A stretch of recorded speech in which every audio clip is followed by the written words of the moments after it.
to the Father, and to the Son, and to the Holy Spirit. Hello, all Antiochian men in the Diocese of Miami in the Southeast. We're back with another episode of Ask Father Hans. As always, I have Father Hans with me. Good morning, and thanks for being with us, Father. Good morning, Michael, and good morning, Antiochian men. Here's our next question for you. No one seems to think about the fact that God established a certain order in creation anymore. Why is it so important for us to contemplate about the created order and how it relates to us as men? Well,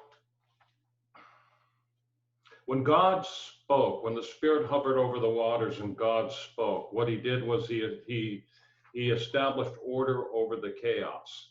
And that order is written into the very fabric of creation. And that order has to be rediscovered. That order is there. And it's the violations of that ordering that actually bring discord into our lives. Now, the rediscovery of that order is absolutely essential for our own redemption. And we define redemption as,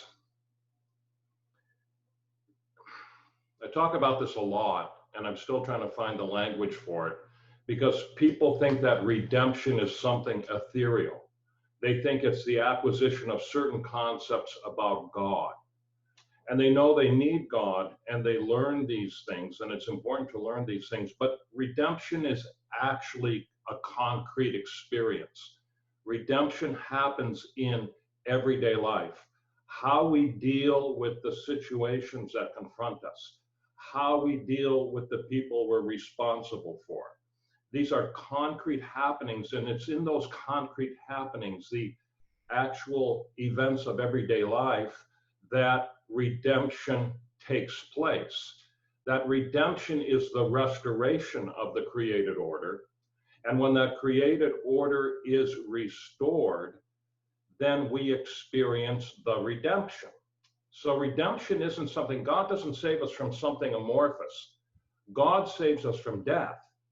But what is death? Death is the destruction of that order. Death is the descent into chaos. Death is the place where order is not. And so when we talk about the created order, we're not talking about just the order of the physical creation around us or even the workings of our own body, but we're also asserting that the soul itself has order, and our redemption actually takes place primarily in the rediscovery of the proper ordering of our soul.